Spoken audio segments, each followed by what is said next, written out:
Welcome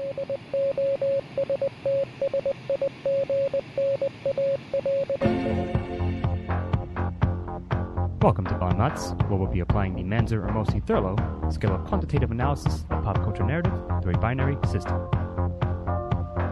MOTS. This podcast contains spoilers, mature content, and language. Viewer discretion is advised. Hello, and welcome back to MOTS. Tonight, we are talking about the classic movie, The Room. This is a movie that has caught a lot of flack, and perhaps for a good reason, and we'll talk about that momentarily. I am here, joined by Rich Perry, Jonathan Ian Manzer, Steven, you're tearing me apart, but get it over with. But also, Disaster Artist is coming out, so this is the reason we're doing The Room. very excited about that, and Scott Thurlow. And welcome to our room. So, I'm going to toss to Scott for our funny log line, I believe. Yes, and I came up with a somewhat more maybe intellectual one or obscure, but maybe not. But I did come up with is a 10-year-old writes a Tennessee Williams play. Mm-hmm. And that is, if you get it, I think it's pretty accurate for this film. Consider that as you will, for sure. So let's start off with the intro body conclusion with Scott. With indeed me. Sure. So, random goth guy comes into his apartment to see his girlfriend, and sex ensues. Small conversation preceding that. Like I said, it feels like a weird stage play, because I guess the nature of the set and other like style things we'll get into. But it's a bunch of random characters doing random things in and around an apartment, which is, I suppose, centered upon a relationship love triangle, more or less. And other friends and family show up that are there in scenes and offer advice. It's pretty straightforward. There's really not much to it. Like, at the end of the day, to be honest, if anybody like can expand upon it. It's difficult to say what this is about. It's modern relationship problems, I guess, when you get right down to it. And then it becomes like, again, like on top of Tennessee Williams, it's almost like a Shakespeare, like a very, very poor man's low grade cut rate Shakespeare play in terms of the ending as well. So that's all I have to say about it. Score wise, I'm going to give it a 1 for the conclusion, because what happens to the main quote unquote main character is indeed what should happen to him, and it feels again like a Shakespeare play. This is the cuckolding of Tommy Wiseau. Which is a good title as well. Another good log line. And it's an exploration of the repercussions of infidelity. And in a very Shakespearean style, as Scott points out. Very Shakespearean. Yeah, well, towards the very end, it has a lot of narrative closure. It ended the only way it could have ended. I'll agree with that. Even though the narrative preceding it was flimsy at best. That's being generous. Yes. But it set my expectations so low. As mentioned, while watching it, since you forced me to watch this film, I would have shut this off probably within 20 minutes or so if I was watching it on my own. But having carried it all the way to the end, my expectations were nothing, and it surprised me with what they did at the end, with how developed the end was for this movie. So I'm going to give it a 1. It even had a literal Chekhov's gun. Yes, it did. Yeah, and I got credit on that. Yeah, and a nice case too. They did. I think if Tommy Wiseau learned anything in his entire life, quote unquote studying narrative film or a narrative, it was that if you show a gun, it has to show up at the end, right? Because that's the only thing that seemed to be consistent. That seemed to be consistent throughout the movie. I don't think that I can give this movie any credit for anything in terms of intro body conclusion as far as a plot goes. Now, I will throw to you guys now, and if you're interested in trying to convince me otherwise, feel free. I'll pick up the mantle. Oh, you're asking us to convince you. Yeah, if you're interested. If you're not interested, I'll make just a quick leave case. it, Let Scott leave it go up to that. first. All right, here's my quick case, and I'll throw it to you guys. It's because of what I just said. Because the conclusion is indeed what it has to be, given the haphazard and convoluted and Gordian's knot narrative that somewhat is set up previously. But if it didn't have that conclusion, I would hate it a lot more. I would agree with you giving it a 0. However, I think because it does indeed do that, that's why I'm giving conclusion a 1. Okay. That's all. Johnny is an interesting, good man in this world. He is very caring, very generous. I had to make a comparison to, in a sense, how Othello is developed, and this is being way, like the comparison should never be made. It's super generous, but yes. it needs to be made because it's a similar thing. It's a good man who is broken by a woman, and in a sense, it is that classic plot. Yes, it fails on so many levels, but narratively, it ends the way it has to, and it does its business to the point. And again, maybe that's because my expectations were so low having watched 2/3 of it, but the conclusion, I think, does what it needs to do. Okay. Yep. Rich, you got anything?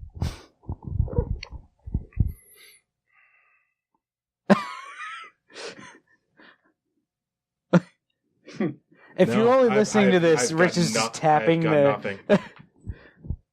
He's trying hard to come up with something. I was trying really hard to come up with something, and If I may,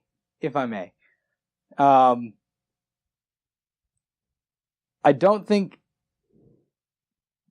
Tommy Wiseau's character, Johnny,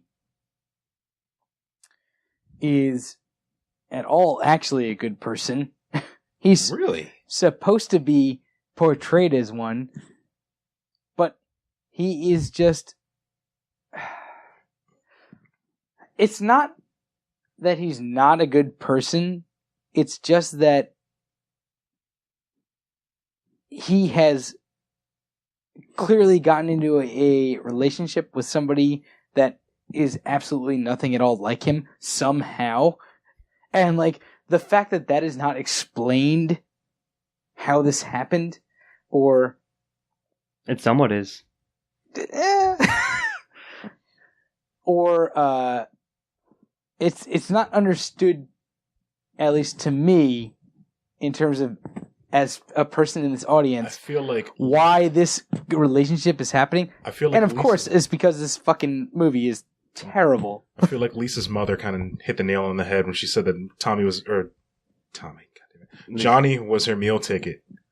I think this was more of like a relationship convenience for her. Yeah, but like that's jumping in halfway. There's no actual explanation of the real relationship between them. I just have to jump in for a moment to correct an error I made earlier. Okay. I mistook the plotline of Othello, which is he wasn't ruined by a woman; he was ruined by Iago. Iago, yeah. But the I'm sorry, whole sense of we should have corrected you for that. But the idea of the good man being dragged down and eventually ruining all he's built up is an overall theme for that. So Right. I get that, and as an idea of a theme, it is present in this movie, we'll say. Being kind, I'll say that yes, that is present. However, I will also say that it is not actually a point that is made in any real way. So I'm going to stick with a 0 on this one. And complete disclosure, I went into this movie expecting to give it a 1. I really enjoy watching this movie, but it is not good in any way. And the one that I'm going to give it is for recommendation, so you can watch it, so you can see what a train wreck it is. And For now. because that's the funny part of what this movie is about. So I don't think I can give a 1 To the plot, essentially. to the conclusion, right? Which is, I think, what you guys are trying to Yes. give it 1 for, or what you guys are giving it 1 I for. am. And I don't think I can give it that. I don't think I had a strong enough argument for that. Fair enough. So I'm going to give it a 0, 1, 1, 2. 2. Damn. Please hold on. Before we continue, please explain what the extra 1 is for. The extra 1 is for the emotional ties that I made with this movie that I was not expecting to. Oh, you really did. I did. This is not something that any of the rest of us experienced, I don't think, except for Rich. Rich was very emotionally invested in this film. Or the characters. For some reason. For whatever reason. But every time Johnny got betrayed, I literally gasped. He did. It was like this movie is like a poorly written soap opera. Like I said, yeah. Which is already a poorly written genre. I can see where you're going with this, because especially... But, I'm sorry, go on. Yeah, especially considering like what the ending is. You're watching, in a sense, either through action or inaction of telling him. He's betrayed by almost everyone around him. Mm-hmm. And... Except for football. Except for football. Which we'll no. Football did betray because he stopped showing up. Football lets him down as right before he kills himself. Football doesn't show up and stop him from killing himself. He dies at the end. He murders himself. Yeah, that's why I'm giving it a 1. FYI. Essentially. In the most drawn out, and in a suicide scene as drawn out as the initial sex scenes in this movie. There's 3 endings. It's fine. I think this is the weirdest use of flashbacks to build up tension leading up to a suicide I've ever seen in any form of medium. It's every scene. So here's the weird thing about this movie: every scene that should be somewhat extended is very clipped and short. Like, there's a scene where he goes and buys flowers. So this is the most egregious example, I guess. But like, there's a scene where he goes and buys flowers for his future wife, and it is all of the dialogue is like, "Hey, I'm here every day. Okay, awesome. Thanks. I love that you're my best customer. Maltese Falcon okay, shit. Great. I'll see you later. Bye." And it's that. And like, and also every character. You forgave the Maltese Falcon for that. Every character but that was a. All right. I'm just saying, listen, you gotta have standards, man. No. I do have standards. Mm-hmm. Anyway, it doesn't matter. I was going to stop you if you went any further. It doesn't make a difference.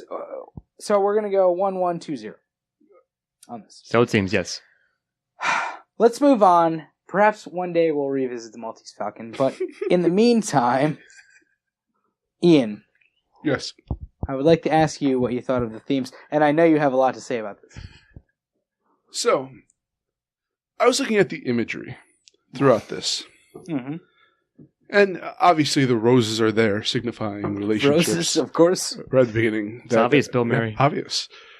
I like to think that the deer football, was not just a prop to give the actors something to do, but signifying the bonding between all of the male characters. It's only the males who play with the football, and it signifies Johnny's fragile connection with all of his friends.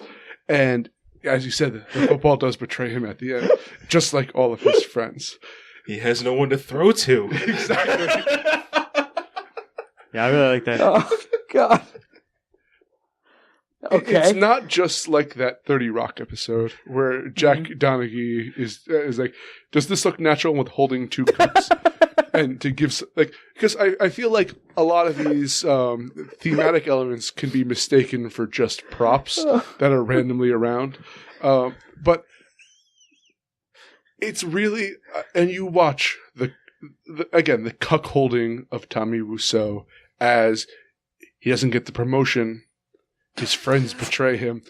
The psychiatrist doctor just leaves and disappears. That's not accidental.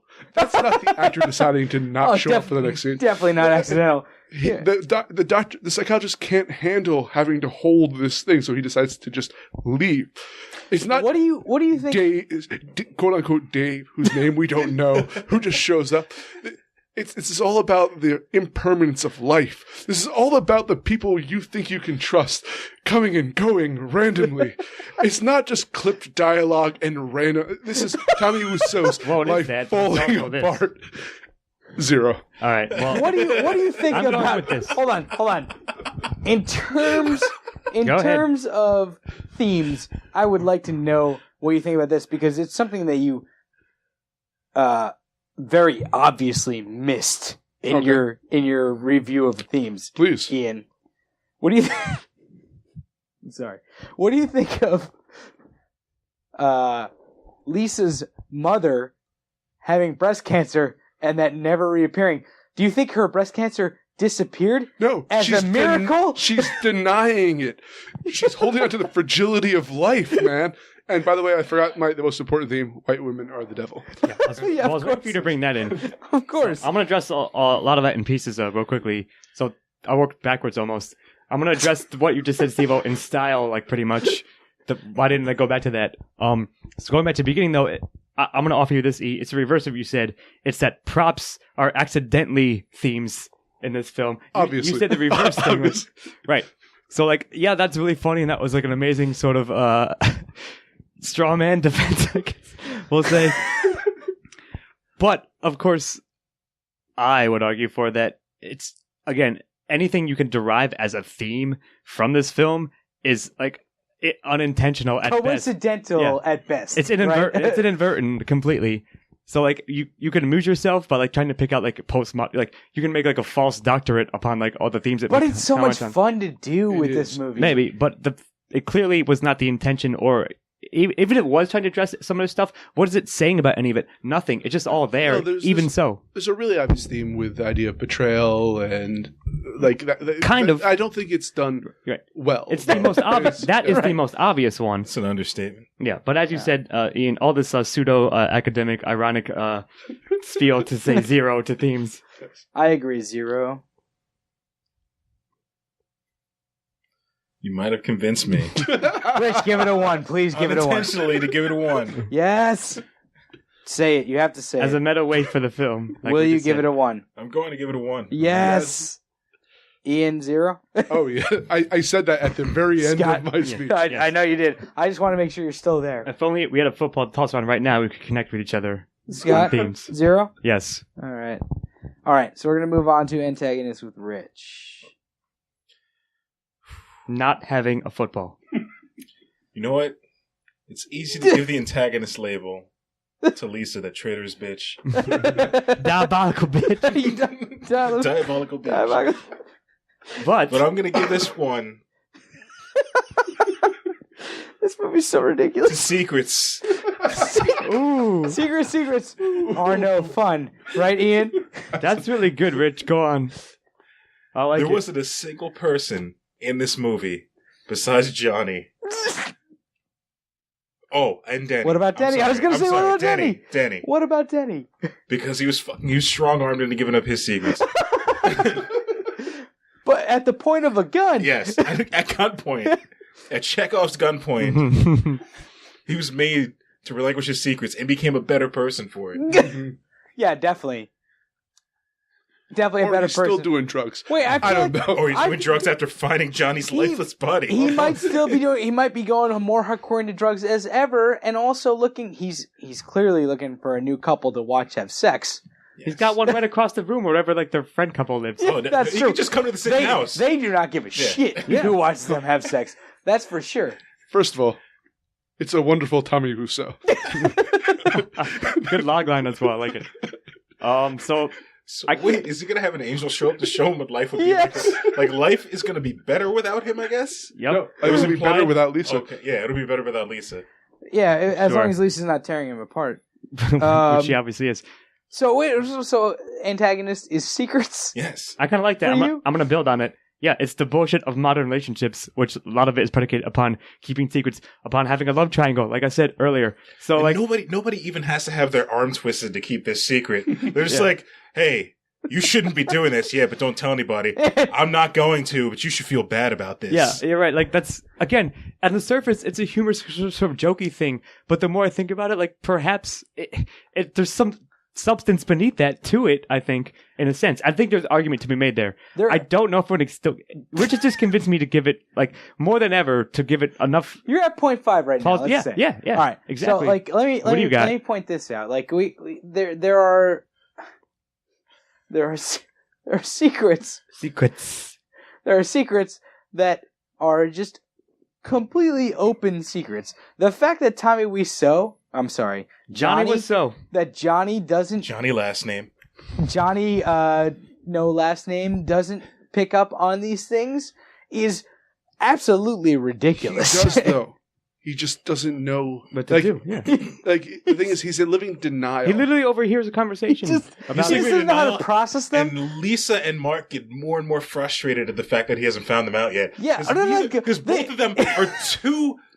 fucking cowardly. They want to be. They want to be punished. They are, especially Mark wants to be punished for this. They're the antagonists. And at the end of the movie, they're just openly making out in the middle of Johnny's surprise party. Yeah.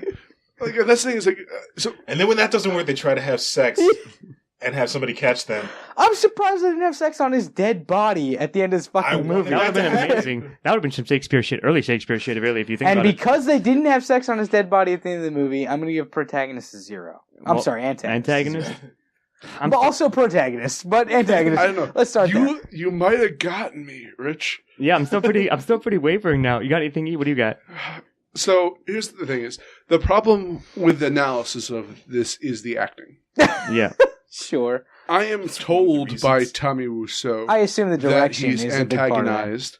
I saw his destruction of objects as he's getting angry. He told you very clearly in his exposition. But I never felt it. And maybe that's part of the point of... that's not the point, obviously. But no, the he's idea going for that, But yeah. no, but the idea of them becoming more and more blatant and wanting to get caught and him falling more Forcing and more to denial the confrontation is an interesting element that I didn't think about at all until you brought it up. Me neither.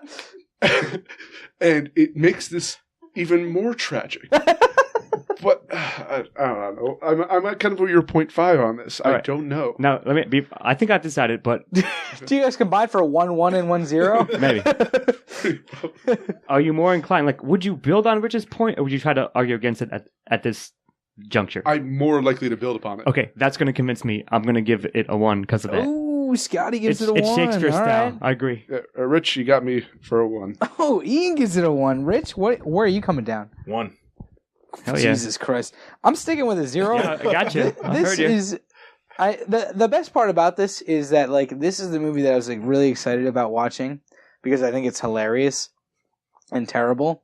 And you guys, at this point, Yeah, we're giving it a solid are score. all definitely going to give this a better score than me.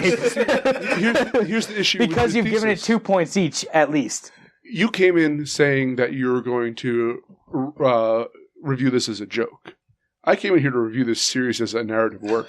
No. I'm trying to review it seriously, but I can absolutely Sure, not because they're give colored. these. But I guess we should mention here for disclosure, you're the only one amongst us who has seen it all the way through That's previous correct. to this.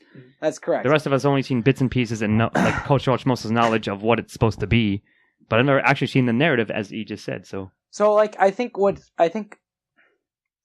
take a little side jog here. I know I don't want to take up too much time. much like with the it. movie would do. I don't want to take up too much time with it, but like let's talk about this movie because I think this movie deserves this little side talk, Mhm. right? Like there is so much that I enjoy about this movie in terms of like how much how much Tommy Wiseau himself as the writer and the director thinks that he knows about movies and clearly doesn't Not quite. actually Mhm. or like misinterprets things about how to make a movie and how to write a movie. I think that you guys are giving him points for intention, which I'm not against. I'm not against giving him points for intention, but I think Not execution. I think that's what's going on is that like this movie's getting points for intention. If this movie was like a well-regarded movie and you guys had watched it and seen the things that were going on, Oh, certainly. these would all be zeros, right? Maybe. Of course. So here's the thing is, I hate this movie. I know you do. You all hate it more than me. That's for sure. Mm-hmm. But here's the thing: I can see, and I think that the reason I'm giving it a higher score than I initially thought was that this isn't just a bad movie on execution, but it has to have something in it, like a lot of the Mystery Science Theater 3000 films. There's something in there that is not just funny to make fun of, but has a level of sincerity and has a level of competence at its base core that makes it watchable. Well said. And I think that's a big point. And that's what I'm giving it credit for. That I'll go with that. That diamond within all of the rock on top of it. I think the big point is that this is something that, if this is a story that, if done competently, and I think we've all seen this, pretty much this story done competently, right? It would be Shakespeare a decent did it. movie. Well, yeah, right. It's not Shakespeare. This is not right. Right, but you said this story, the core narrative.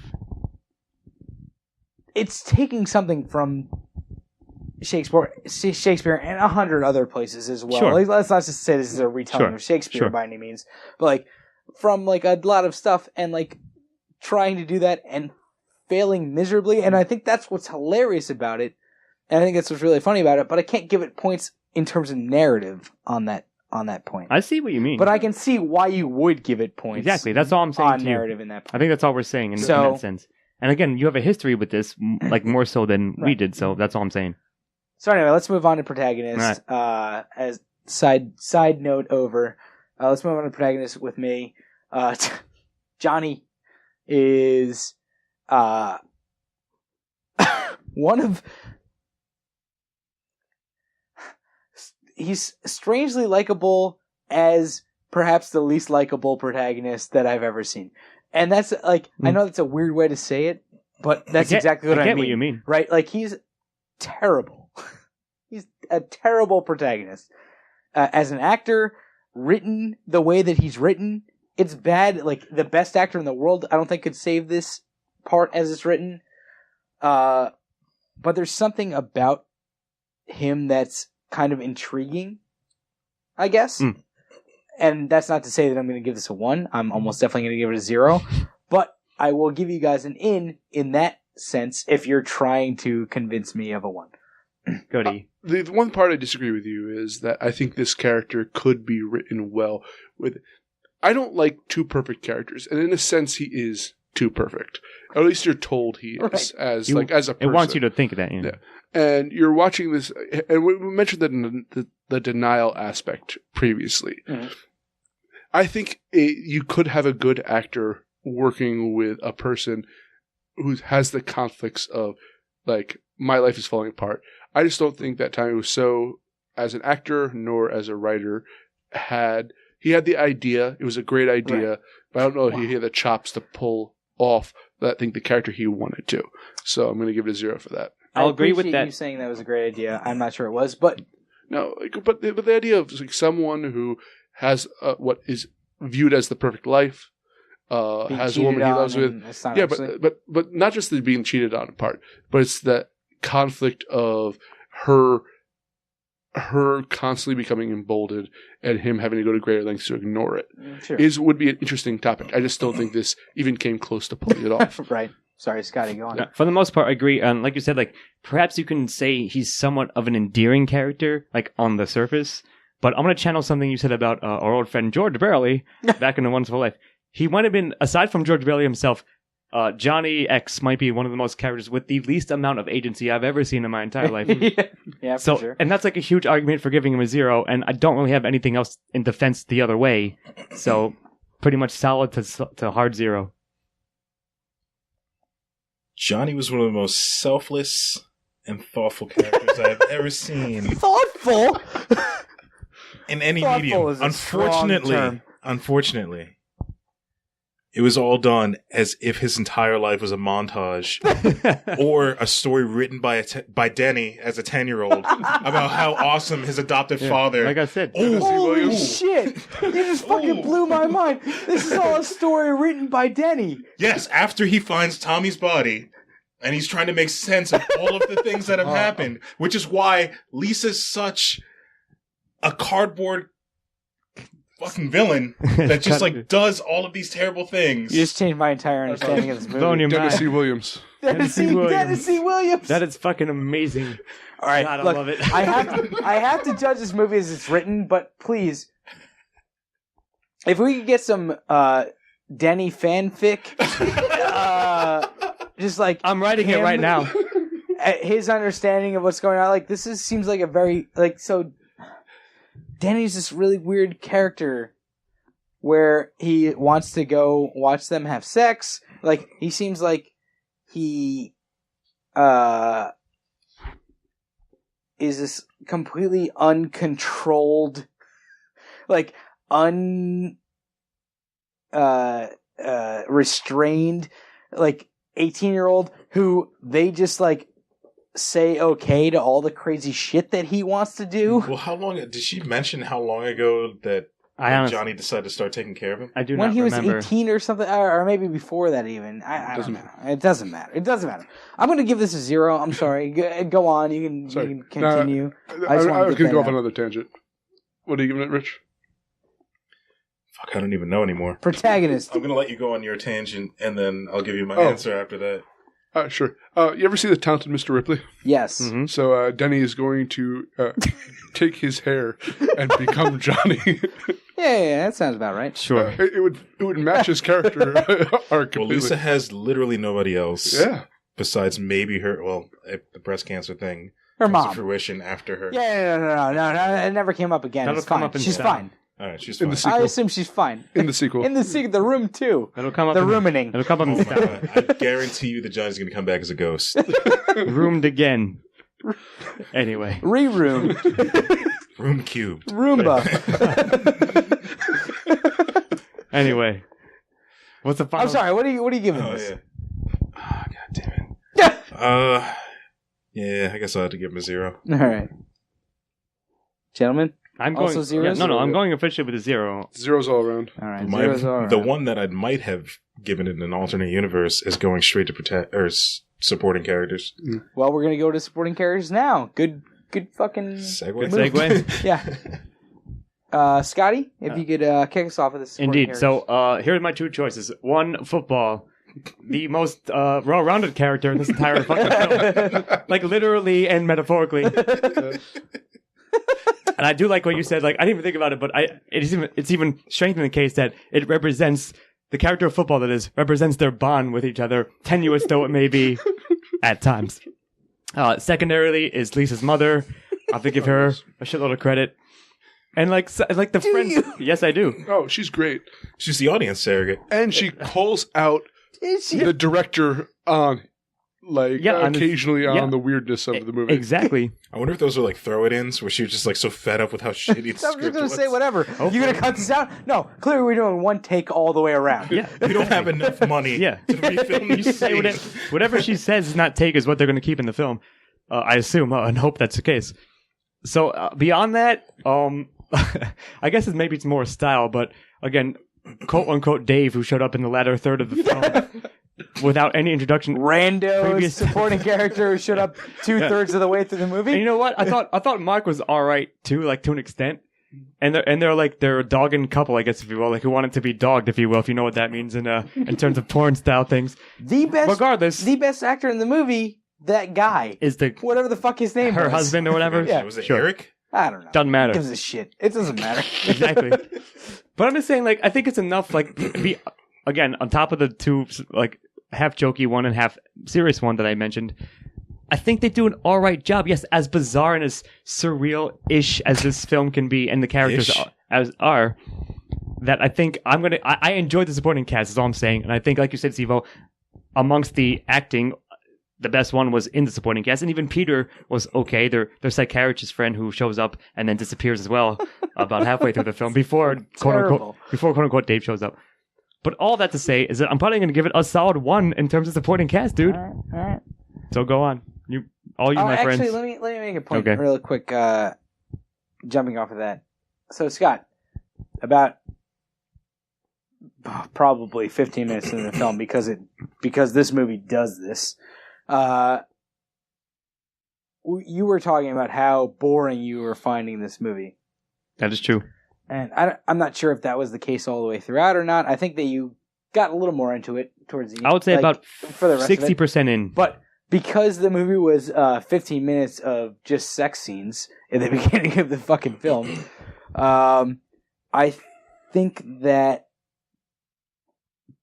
you were looking for something else, and then when it came, you found your supporting characters. You're like, all right, these fucking guys, like football, like throwing the football around, like like Mark. All right, fine. Let's see what he's all about. Like, let's see what what was the other guy's name? That Peter's all about. Like, let's see what these guys are all about. To quote Arrested Development, okay, this movie gets off on being withholding. It does. It denies you for so long something to hold on to. That anything is okay. When something comes around, it looks like the best thing in the world. That is very much true. And I think it pulls it off spectacularly. I will agree to that. I wholeheartedly agree. Yeah, it's well said.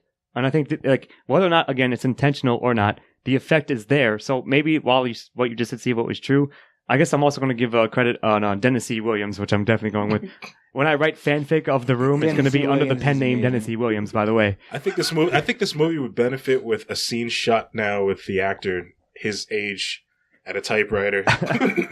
Oh, and we forgot. I think he was 35 when they made this movie. Speaking of that, though, even better. He's probably got some grays he's in fucking there. 70. Wearing glasses. I would love to see where are they now of this film. However, one thing we just mentioned, we can't mention Chekhov's gun without mentioning the side character who introduced Chekhov's gun, random shady drug dealer.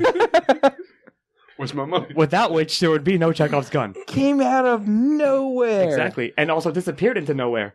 They took him to jail. They took him to jail. Took him to jail right around the corner. Ostensibly, he's in jail. Point is, and then we saw his back 3 minutes later. Point is, 1 for secondary for me.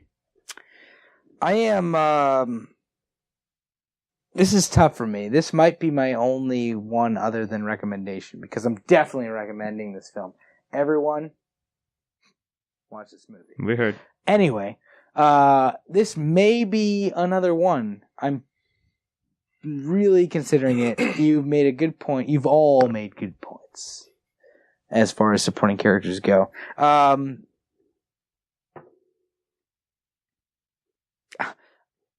not sure that any other character really does it for me,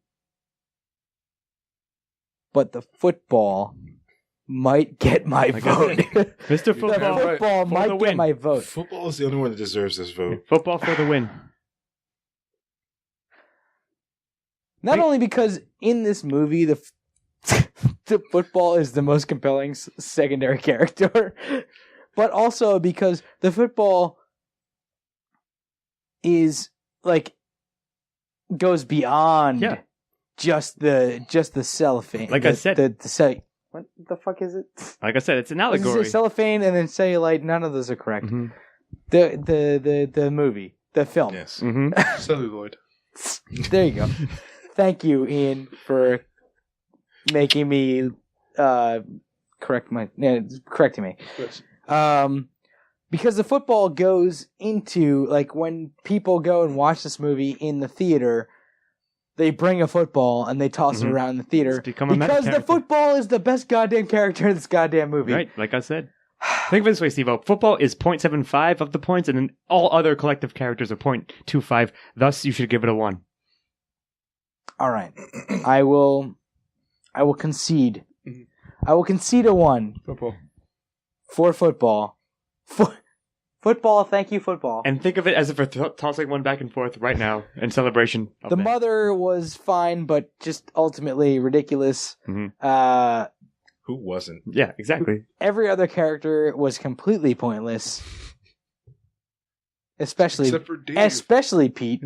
Dave came out of goddamn nowhere. He's the fucking hero. No, he's not. He's part of the problem.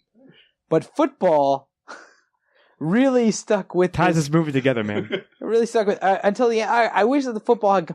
God damn it! That's the one thing that I cannot forgive this movie for. It never pulls everything together And football did not come back at the end. As they were panning over his body, there should just be a football. There should have been Background. football Or on foreground. him, on top of him. They're just like rolled Agreed. into frame. No, That like, would have yeah. really Yes. sealed it. Oh, you know what would have been worse?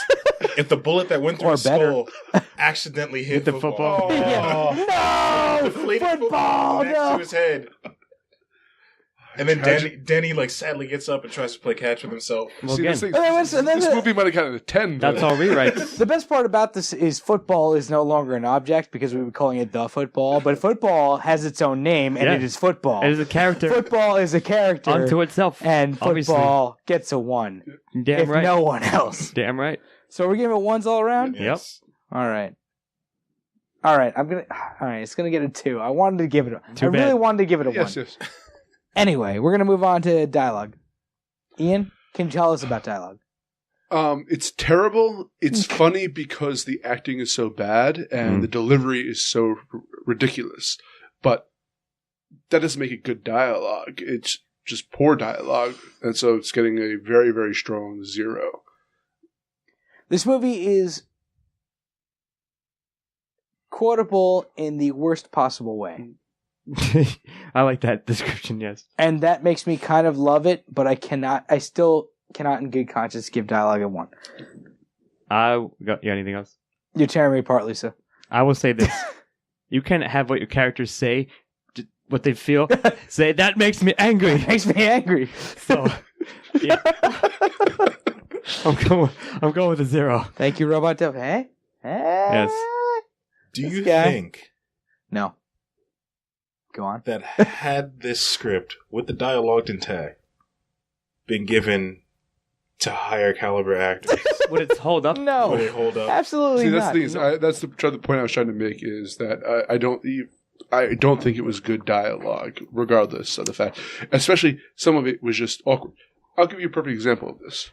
When Johnny is ever explaining what he does for a living, Yeah. I got the client. The bank was happy. But That's it. still, do you know exactly what he does? I have Not- no idea. Exactly. He's like Barney from How I Met Your Mother. Yeah, exactly. Except for not as clever. Yeah. Right? Sure. Exactly. I completely agree. Like we Yeah. got a new client. They were happy. Well, what do? I can't tell you. Like this is literally the No, dialogue. if he Fuck said, off. I can't tell you, that would have been better dialogue than what he actually I thought said. they did. He Or I did can't say- tell you who the client He is. just said, is you what know, I Yeah. can't talk about it or something. Yeah, like that. exactly. It doesn't matter that, like, yeah, if I made some defenses and perhaps cases to give 1s to earlier questions, this one, I have no possible defense whatsoever. His answer though does fit with his character. No. Stop. I mean, it fits with his character. Please stop. Doesn't make He a good told- dialogue, though. he Please- told Denny, please clap. No, he told Denny not to worry about picking a movie because he would just get his hopes up, and it Jesus might not fucking turn out Christ. exactly how Are he you thought it was really? going Are to. you really You know trying to what? defend this Actually, dialogue? when you bring that up, though, the mother also tells that to Lisa, like, stop trying to be happy. Love doesn't exist, Love but doesn't money exist. does, essentially. Get someone who'll take care of you. Which might be a theme, Now but that you bring up the mother, she also says, she has the best I have dialogue. breast cancer, and then never comes up again. Can we fucking talk about how incomprehensible this fucking dialogue is? It's not incomprehensible. Oh, it's absolutely. I can understand like, what they're saying. It just doesn't make any sense. I'm not saying that the words are not words. That's okay. Let's be clear. All right.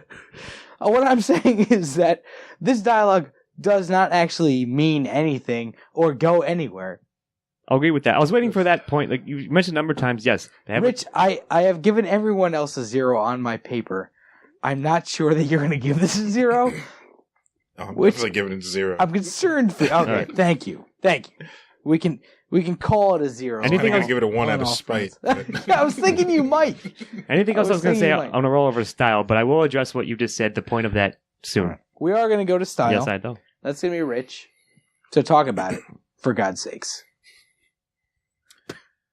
So I love soap operas. Do you? I do. I grew up on them as Which a young one's child. your favorite? Right now, Empire. No. When you were From a kid. Oh, as a kid, General Hospital. General Okay. Hospital. All right. Shout out That's to my General shit. Hospital. All That's my right. shit back in the day. Right. But I love the randomness of these stories, how earnest the characters are in trying to portray They really are way too earnest. These changes in their lives, and this movie had gone above and beyond what I expected from just a simple soap opera. Above and beyond. I love it. Go on. Where you have these actors who just cannot act, but are trying so fucking hard. All in one take, too. Yes, all in one take. I assume. It was maybe two. While we watched Disaster, based off the trailer for Disaster Artist, it was a lot of fucking takes. But we'll see. But have them try in such earnest to get these points across. I loved the fucking train wreck that this was. I don't know, man. So you're basically saying, because I almost was doing the same thing. It's like you're giving an ironic one, sort of, in that sense, which I was also going to kind of do because, like the Burt Reynolds thing from Archer, did you just reuse the same footage? Ha ha ha. Like, that's because they literally His did that. laugh is so disconcerting. Yeah, but not even that. Way. Like, we definitely like, that's literally shot for shot the same thing we've seen earlier. Not only was it the same shot sometimes, but like they would pan it in reverse. Yes, exactly. So, like, that's kind of like, I don't know if it's good style, but it's like, clever way to cut corners on your budget movie. Also, I loved the editing in it because there were times where characters would have no entrance in the scene. They would just be there. Mm-hmm. Pete got up from the couch to go, like, I guess, put his empty glass in the kitchen and was, like, back in his seat consoling Johnny as he came up with a better point. Can we be very clear when you're talking about how you love it? Like, there are things that are built and made for comedy. Right. It's that inconsistent. Do this same exact editing. Yes. This is not that. This is not if that. Anyone's familiar, this editing is not on purpose. This was not done ironically. Yeah. It was done. Of course. It's super earnestly. If anyone's familiar with a series called Garth Marenghi, that is a series that does this for a joke, like on purpose and knowingly so. Whereas we pointed it out, all of us, I believe, or at least three of us, while watching it, that it's like that, but clearly the movie is not intending it to be as such. So, for all I said, like, yeah, it's amusing and all that, but it's not good style. So I guess the only I did want to bring this up. There was some bits of the soundtrack that I thought were actually pretty enjoyable, even though they didn't quite fit in with what's happening on screen. But I thought there were good pieces and choices of music. But nevertheless, that's anywhere near for me to give this a 1. I could forgive a lot in this film, but there's one thing I can't forgive. Okay. It's almost like it's set in a parallel universe where the spatio-temporal nature of reality doesn't exist. Yeah, or is at least a lot different than we're used to. Time is non-existent. Yeah. The characters will say that things are going to happen tomorrow, and then they basically walk over to the door where the event then happens. Yeah. But it's supposed to be the next day. Other things, I'm not sure. This could be brilliant. This could be brilliant filmmaking done better, right? This could theoretically take place over 2 days or 2 fucking years. 2 years. Yeah, I don't know. You're right about that. That's fucking hilarious. Characters disappear and never show up, and then new characters come in unintroduced, like they've been there the entire time. Like seemingly great friends. Seemingly the same characters, or like characters are so similar, like actors are so similar that they seemingly could be the same character, but they're not. As like, soon as Mark shaved his several beard, times. I had no idea who he was anymore. David Lynch, if he was attempting to create something this absurd, couldn't do a better job. Like, it's just. Mm-hmm. I wouldn't say it's uncanny. It's just well, no, but I mean, like the idea of like just making an uncanny feeling of like I'm not sure this is reality anymore. No, it's hyper reality. Oh, and I forgot to bring up this point, but I'm pretty sure Tommy Wiseau comes from the same planet as Christopher Walken. He saw Christopher Walken's success on Earth, came down saying, "I can do this," because but he's like doesn't I actually think that he would be like a nice guy to know and like talk to, Sure. but he doesn't seem like he's a real person. Like it seems like someone mimicking human emotion, and again that adds to the level of weirdness, which is all unintentional. Mm-hmm. And I can't give it credit for any style, but it's just weird. Exactly. I'll give you that. It's very and the thing with this movie and the thing I think the reason that everybody really likes it or enjoys watching it, we'll say. Yeah, well, Perhaps. I mean, we'll call it the same thing. Yeah, like not that you think this is a great movie or anything, but like the reason that you enjoy watching it is because of its uncanny nature, right? It's an uncanny movie, but not in an off-putting way. It's an uncanny movie in like a goofy way, I guess we'll say, for lack of a better term for now. Here's the thing: it's like a Twilight Zone episode where you enter a non-threatening, uncanny world. Yes. Yes. Well said. It's just like, oh, this is everything's slightly off, but I don't know. It's an attempt at like so. This entire movie is an attempt.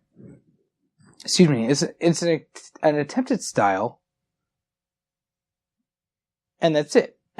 Like, I'll say this: I think Tommy thought he had a style to portray on screen. Sure, but what is it? But exactly? that wasn't actually a thing that worked out for him. Yes, like, exactly. It's an attempt to I agree. do this type of movie that he really admired, and he didn't actually know how those movies work. Correct. Or at least I agree. And I have to give it a 0 for that. It's not a great movie style-wise. Agreed. Is this 0 across the board? Rich, you might give it a 1. I don't know.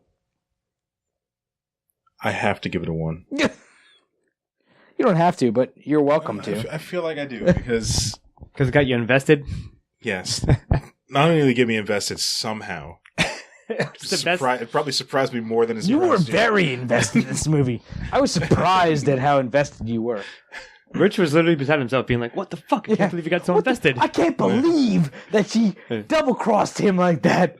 Like, are you serious? Have you been watching this fucking thing? Good stuff. They're just like left field out of left field out of left field. She did multiple times. But Bullshit happening. I could see why that might let you give it a 1, and I get you. Heard like the loud gasp from Rich in the corner. Yes. I can't believe it. But that is why I'm giving it this. That's why I'm giving it the 1 because of those ridiculous turns that somehow made sense within this narrative that they cultivated. I got you. This movie was just. It was badly written, unintentional ridiculousness from beginning to end. Absolutely. And that is its style, and that is what gets the 1. That's My fair. God. So, bring us We're to... going to move this on to recommendation, and that's me, and I wholeheartedly recommend that everybody watch this movie at least once. It is, to my mind, on par with if you've seen and enjoyed Trapped in the Closet. It's that same type of like awkward and like I still need to finish all of that. It's brilliant. It's just so good. I might put Trapped in the Closet slightly higher than this, but I think it's that same type of feeling that you get when you watch this. Is like it doesn't make any sense why I should find this movie so enjoyable to watch, but I still do. And that's how I feel about Trapped in the Closet. That's how I feel about The Room.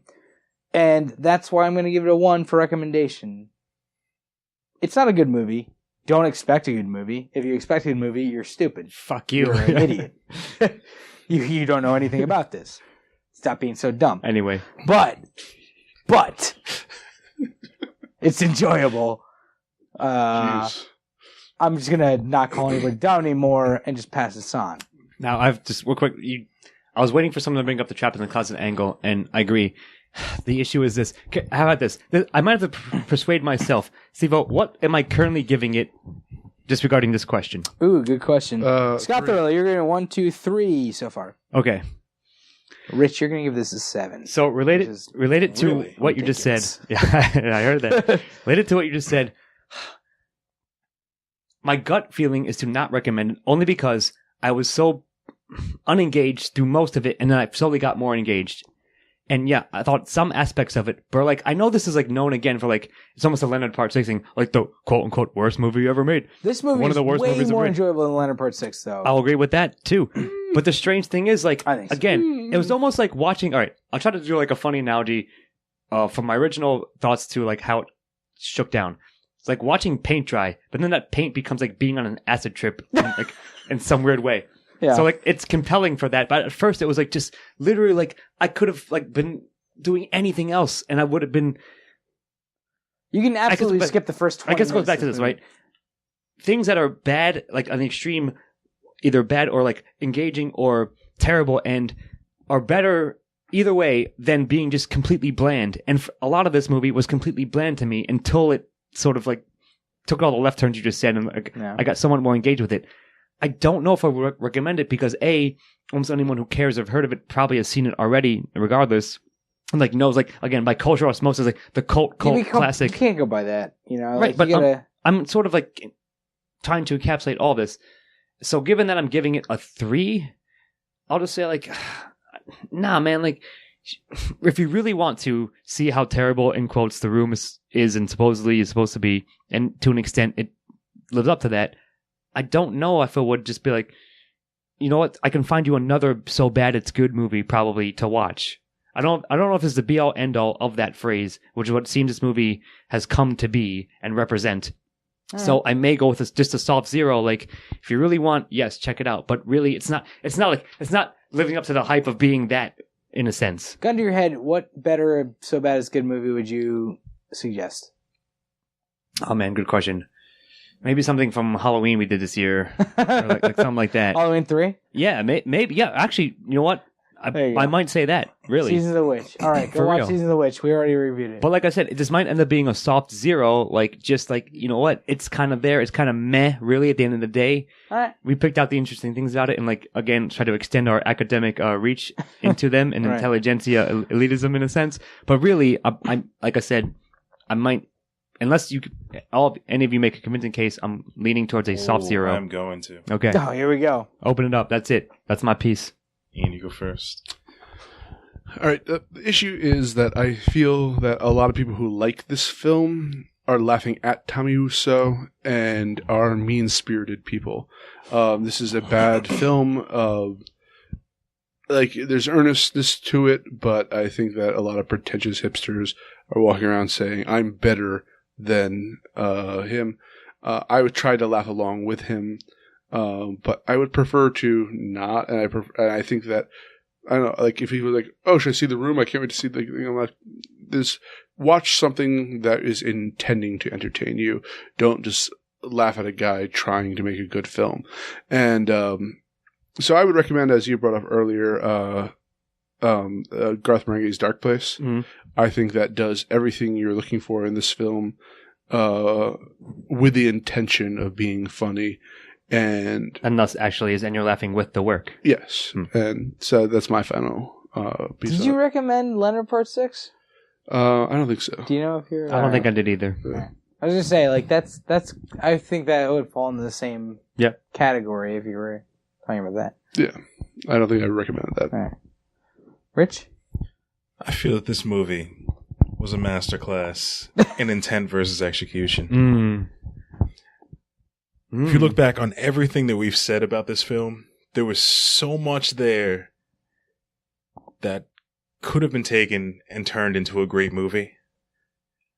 But due to inexperience or lack of skill, was not able to come to fruition. And I feel like by watching this, I think this should be shown in every film class, or any person who like wants to make a film. I get what you mean. Wants to watch, like, should watch this and like get a feel for what you should and should not do. Because you're right. Sure. That's a pretty goddamn good point. What do you got, Steve-O? Well, that's a good argument. What I would say, in terms of actually, I have a response for Ian's argument. I imagine you did. Not so much that I'm arguing against it. That's actually a very good point that you brought up in terms of like, you know, like Tommy Wiseau is obviously very earnest when he makes this, and laughing at him. People are cynically mocking him. Certainly, to feel superior. everyone is laughing at him. What I would say is that he seems to be having a good time also in terms of that. And, like, not that that's a point against, but, like, there's a certain... I don't know what the way to say it is. Like, there's a certain way to watch a film like this where, like, at some point you either have to know what you're making or have to realize, like, there's a very similar argument that was made for Rebecca Black recently, who made the song Friday, as I mentioned earlier. Recently. And in the she actually wrote an article. You technically didn't mention that on air. Recently. You just mentioned really? it off cast. Oh yeah, I mentioned this off cast. Go and on, she then. wrote an article recently about how much she got she was kind of ruined, like as a 14-year-old girl or 13-year-old girl or whatever it was, by how much shit she got for her performance, artistic for work. that video. And it's a very good point. Like, when you watch something like this, it's something that somebody put out into the mainstream and they were being very earnest about it, and they didn't realize that it was, I guess, let's be honest, as bad as it was. And how much the fallout from that? Yeah, how much bad blood comes from this, or like how much bad press or whatever comes from this, and like gets heaped upon them, really just cynical fucks hipsters. up the person that has put it out. And like, that's understandable, but it seems like Tommy Wiseau is a good sport about everything. Mm-hmm. And like, he went along with the writing of The Disaster Artist, and he helped with the filming of The Disaster Artist, the movie that's about to come out, which we're going to review. Mm-hmm. So I guess I don't feel as bad about heaping like the Schadenfreude you enjoy. I'm not against making things like this. I think it's fine that you make it, but like, if you put something like this out into the mainstream, I think that you deserve to be kind of like told what people think. You got to be of it. ready And, to like, accept the criticism in a sense. And what I think of it that. is that this is not a good movie. However, it is very enjoyable to watch. And that's kind of where I stand. So I'm going to stick with my score. I think we're all going to stick with our scores, right? Well, I'm not sure yet. Rich made a really good point. The intent for execution angle is pretty damn good. Like, I really like that. But it also is juxtaposed against Ian's point that, is it because we like to intellectually lord it over, in a sense, and the people who like to watch this movie is like, let's go watch the room and make fun of it because it fucking sucks. Like, I get that. But so, because it... I understand. Listen, I understand. You made your point. You're right. I'm sorry. I'm just saying that it's a bit more of a question than I thought it was on the surface, at least going into it.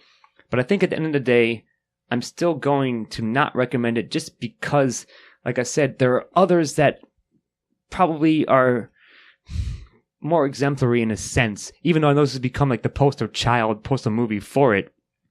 I see the one angle, I see the other. It's much closer than it ever was. But I personally would still say, listen, sure, it's there, it exists, yes. But I think there are others you can point to and get more enjoyment out of, or even Schadenfreude out of, if you want to hate on a quote unquote terrible movie. That this one isn't like necessarily the be all end all of that. But it was closer than it was originally. But I was still going to come with a 0. I think that and I think that this movie has created this cult around it that is, and this is outside of. I'm generally against cults. Our score. Are you? Unless you're leading them. Yeah, I assume. Of course. Unless it's our cult, Yeah. obviously. But like, I think this movie has created this like cult following around it that transcends what the movie was itself, which is an entirely different point that could be its own episode, right? But in terms of what we talked about for this movie, Ian, perhaps you have I think I have the score as well, but if you've got it Give it to us. All right, Scott and I gave it 3s. I don't know. I'm doing this out of order. Steven, you gave it the lowest score at 2, and Rich, as Steven pointed out earlier, gave it a 7. Monster. You big-hearted man, you. Which gives us an overall score of a 3.75. Which I still think is appropriate. Probably, yeah, exactly. I think it might be high, but it's not bad. I'm not angry at 3.75. So I guess we're gonna cut it off here. I'm just gonna trail off. No, I think we're gonna cut it off just like here. The movie so does. Thank you very much for joining us, everybody. I have been Stephen Ramosi here with Rich Perry. Have a good night, folks. Jonathan Meza. I wish Tommy Wiseau the best of luck, and I hope the Disaster Artist is great. Scott Thurlow. Which we're reviewing. But in the meantime, let's toss some football around. Good night. Editing and engineering by Christopher Morgan. Music by Christopher Morgan. Check us out on YouTube and iTunes for the shows, and on Facebook and Twitter for updates.